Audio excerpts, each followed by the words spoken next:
नमो नारायण, राधे राधे। अब हम भागवत गीता की जो नारद गीता है, नारद गीता के तृतीय अध्याय में जो विशेष गूढ़ चर्चाएं की गई हैं, इनकी चर्चा करेंगे। ये सब अभ्यास में नित्य आप सुने। अगर इसे आप नित्य सुनेंगे तो आपके जीवन में वैराग्य पैदा होगा। इस संसार की समस्त कार्य को करते हुए आप कामना रहित रहेंगे, ये मेरा विश्वास है। मुझे भरोसा है कि आप लोग इसका अभ्यास जरूर करेंगे। नित्य नूतन, ये सनातन की परिभाषा है कि अति प्राचीन और नित्य नूतन, ये नए नए कलेवरों में आता है। आज हम इसकी चर्चा करते हैं।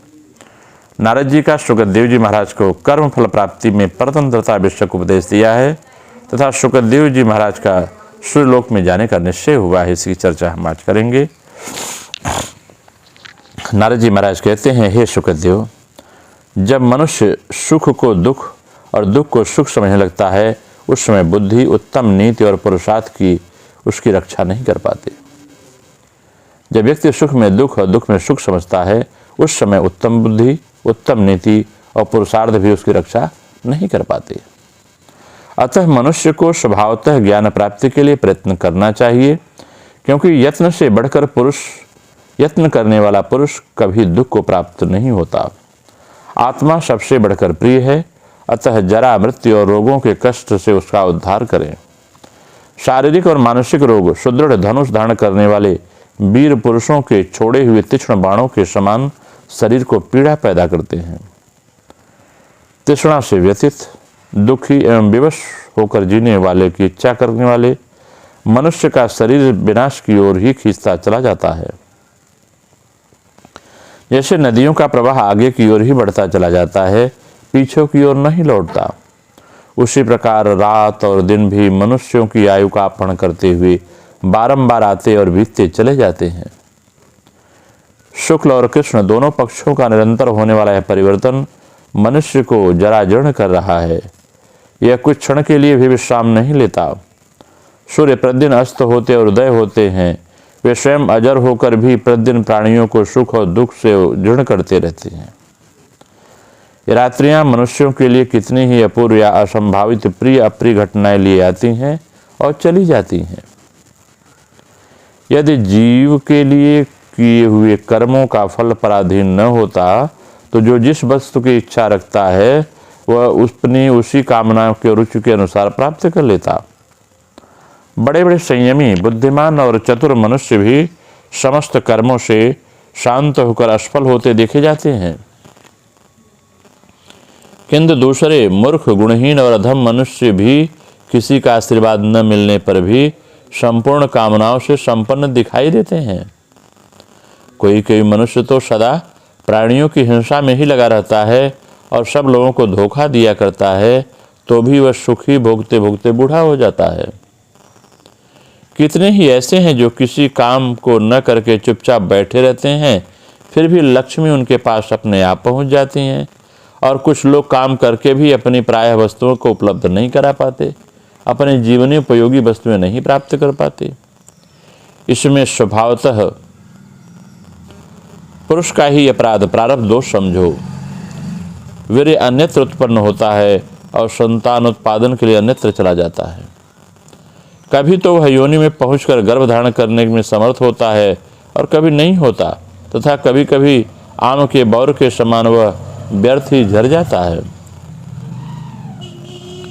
कुछ लोग पुत्र प्राप्त की इच्छा रखते हैं और पुत्र के भी संतान चाहते हैं तथा इसकी सिद्धि के लिए सब प्रकार के प्रयत्न करते हैं, तो भी उनके एक अंडा भी उत्पन्न नहीं होता।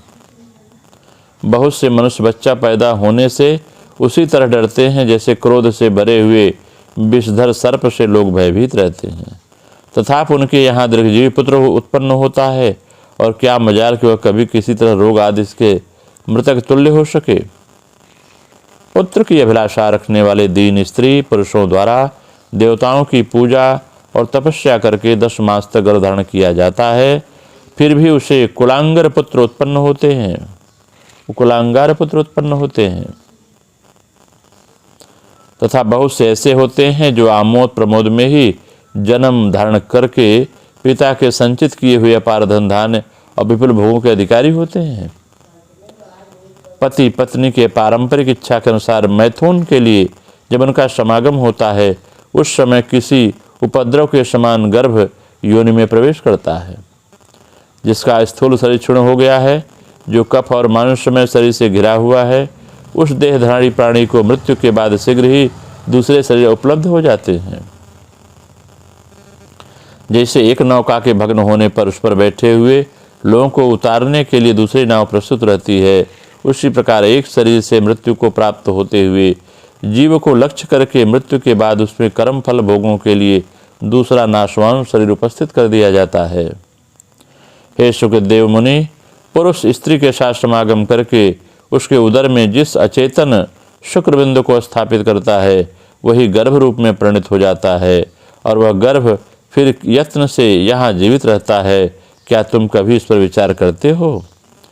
जहाँ खाए हुए अन्न और जल पच जाते हैं तथा सभी तरह के भक्ष्य पदार्थ जीर्ण हो जाते हैं, उसी पेट में पड़ा हुआ गर्भ अन्न के समान क्यों नहीं पच जाता?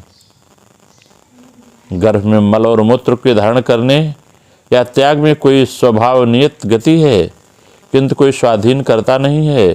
कुछ गर्भ माता के पेट से गिर जाते हैं, कुछ जन्म लेते हैं और कितनों को ही जन्म लेने के बाद मृत्यु हो जाती है। इस योनि संबंध से कोई सकुशल जीता हुआ बाहर निकल आता है, तब कोई संतान को प्राप्त होता है और पुनः परस्पर के संबंध में संलग्न हो जाता है। अनादिकाल से साथ उत्पन्न होने वाले शरीर के साथ जीवात्मा अपना संबंध स्थापित कर लेता है। यह शरीर की गर्भावास, जन्म, बाल्यावस्था, कौमार्यावस्था, पौगंडावस्था, यौवनावस्था, वृद्धावस्था और जरावस्था, प्राणरोध और नाश, ये 10 दिशाएं होती हैं। इनमें से 7वीं और 9वीं दशा को भी शरीरगत 5 भूतों को ही प्राप्त होते हैं, आत्मा नहीं। आयु समाप्त होने पर शरीर की 9वीं दशा में पहुंचने पर ये 5 भूत नहीं रहते और 10वीं दशा को प्राप्त होते हैं। जैसे व्याघ्र छोटे से मृग को कष्ट पहुंचाते हैं, उसी प्रकार जब नाना प्रकार के रोग मनुष्य को मत डालते हैं, तब उनमें उठने बैठने की शक्ति नहीं रह जाती, इसमें संशय नहीं है। रोगों से पीड़ित हुए मनुष्य वैद्यों को बहुत धन देते हैं और वैद्य लोग रोग दूर करने की बहुत चेष्टा करते हैं, तो भी उन रोगियों की पीड़ा दूर नहीं कर पाते। बहुत सी औषधियों का संग्रह करने वाले चिकित्सा में कुशल चतुर्वैद्य भी व्याधों के मारे हुए मृगों की भांति रोगों के शिकार हो जाते हैं। बड़े बड़े हाथी जैसे वृक्षों को झुका देते हैं, वैसे ही तरह तरह के काढ़े और नाना प्रकार के घी पीते रहते हैं, तो भी वृद्धावस्था और कमर टेढ़ी हो जाती है, ऐसा देखा गया है। इस पृथ्वी पर मृग, पक्षी, हिंसक पशु, दरिद्र मनुष्यों को जब रोग सताता है, तब कौन उनकी चिकित्सा करने जाते हैं, किंतु प्रायः उन्हें रोग होता ही नहीं। परंतु बड़े बड़े पशु जैसे छोटे पशुओं पर आक्रमण करके उन्हें दबा देते हैं, उसी प्रकार प्रचंड तेज वाले घोर और दुर्धर्ष राजाओं पर भी बहुत से रोग आक्रमण करके उन्हें अपने वश में कर लेते हैं। इस प्रकार सब लोग भवसागर के प्रबल प्रवाह में सहसा पड़कर इधर उधर बहते हुए मोह और शोक में डूब रहे हैं और आर्तनाद तक नहीं कर पाते। विधाता के द्वारा कर्म फल भोग में नियुक्त हुए देहधारी मनुष्य धन, राज्य और कठोर तपस्या के प्रभाव से प्रकृति का उल्लंघन नहीं कर सकते। यदि प्रयत्न का फल अपने हाथों में होता तो मनुष्य न तो बूढ़े होते और न ही मरते। सबकी समस्त कामनाएं पूरी हो जाती और किसी को अप्रिय नहीं देखना पड़ता। सब लोग लोकों के ऊपर से ऊपर स्थान में जाना चाहते हैं और यथाशक्ति उसके लिए प्रयास भी करते हैं, किंतु ऐसा करने में समर्थ नहीं होते। प्रमाद रहित पराक्रमी शूरवीर भी ऐश्वर्य और मदिरा के मद से उत्मत्त रहने वाले 60 मनुष्यों की सेवा करते हैं। कितने ही लोगों के क्लेश ध्यान दिए बिना ही निवृत्त हो जाते हैं तथा दूसरों को अपने ही धन में से समय पर कुछ नहीं मिलता। कर्मों के फल भी बड़ी भारी विषमता देखने आती है। कर्मों के फलों में कुछ लोग पालकी ढोते हैं और दूसरे लोग उसी पालकी पर बैठकर चलते हैं। सभी मनुष्य धन और समृद्धि चाहते हैं, पर उनमें से थोड़े ही ऐसे लोग होते हैं जो रथ पर चढ़कर चलते हैं। कितने ही पुरुष स्त्री रहित हैं और सैकड़ों मनुष्य कई स्त्रियों वाले हैं। सभी प्राणी सुख दुख आदि के द्वंद्व में रम रहे हैं। मनुष्य उनमें से एक एक का अनुभव करते हैं। किसी के सुख का अनुभव होता है, किसी को दुख का अनुभव होता है। यह जो ब्रह्म नामक वस्तु है, इसमें सबसे भिन्न एक विलक्षण समझो। इसके विषय में तुम्हें मोहग्रस्त नहीं होना चाहिए। धर्म और अधर्म को छोड़ो, सत्य और असत्य दोनों का त्याग करो। सत्य और असत्य दोनों का त्याग करके जिससे त्याग करते हो, उस अहंकार को भी त्याग कर दो। हे मुनिश्रेष्ठ, यह मैंने तुमसे परम गूढ़ बात बतलाई है, जिससे देवता लोग मृत्यु लोग छोड़कर स्वर्लोक को चले गए। नारद जी की यह बात सुनकर परम बुद्धिमान धीर चित्त शुकदेव जी महाराज ने मन ही मन बहुत विचार किया, किंतु सहसा वे किसी निश्चय पर न पहुंच सके। वे सोचने लगे कि स्त्री पुत्रों के झमेले में पड़ने से महान क्लेश होता है। विद्याभ्यास में बहुत परिश्रम है। कौन सा ऐसा उपाय है जिससे सनातन पद प्राप्त हो जाए? उस साधना में क्लेश तो थोड़ा होगा, किंतु अभ्युदय महान होगा। इसके बाद उन्होंने 2 घड़ी तक अपने निश्चित गति के विषय में विचार किया। फिर भूत और भविष्य के ज्ञाता शुकदेव जी महाराज को अपने धर्म की कल्याणमयी परम गति का निश्चय हो गया। फिर वे सोचने लगे, मैं सब प्रकार की उपाधियों से मुक्त होकर किस प्रकार उस उत्तम गति को प्राप्त करूं, जहां से फिर संसार के सागर में न आना पड़े। जहां जाने पर जीव की पुनरावृत्ति नहीं होती, मैं उसी परम भाव को प्राप्त करना चाहता हूं।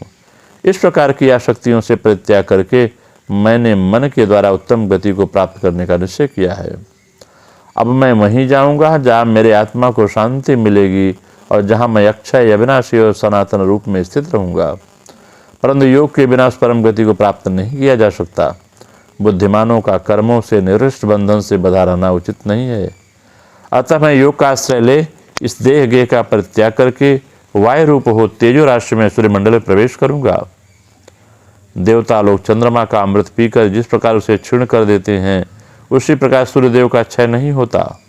धूम मार्ग से चंद्रमंडल में गया हुआ जीव कर्म भोग के समाप्त होने पर कंपित हो फिर इस पृथ्वी पर गिर पड़ता है। इसी प्रकार नूतन कर्म फल भोगने के लिए वह पुनः चंद्रलोक में जाता है। सारांश है कि चंद्रलोक में जाने वाले को आवागमन से छुटकारा नहीं मिलता। इसके सिवा चंद्रमा सदा घटता रहता है, उसकी ह्रास वृद्धि का क्रम कभी टूटता नहीं है। इन सब बातों को जानकर मुझे चंद्रलोक में जाने या ह्रास वृद्धि के चक्कर पड़ने की इच्छा नहीं होती है।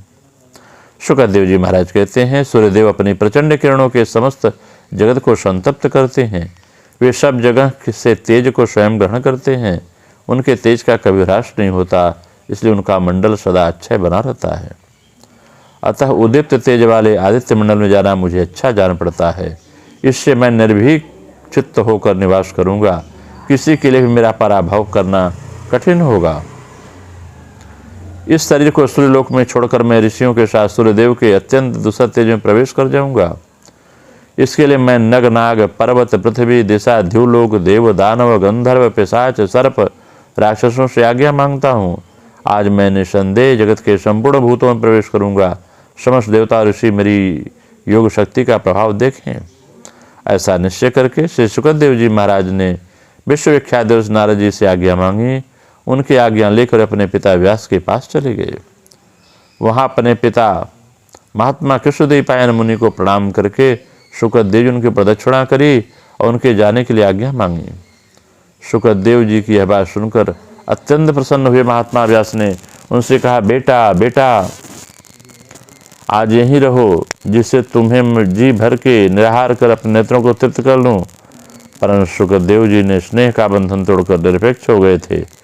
तत्व के विषय उन्हें कोई संशय नहीं रह गया था। अतः बारंबार मोक्ष का ही चिंतन करते हुए उन्होंने वहां से जाने का विचार किया। पिता को वहीं छोड़कर मुनिश्रेष्ठ शुकदेव जी सिद्ध समुदाय से सेवित विशाल कैलाश शिखर पर चले गए।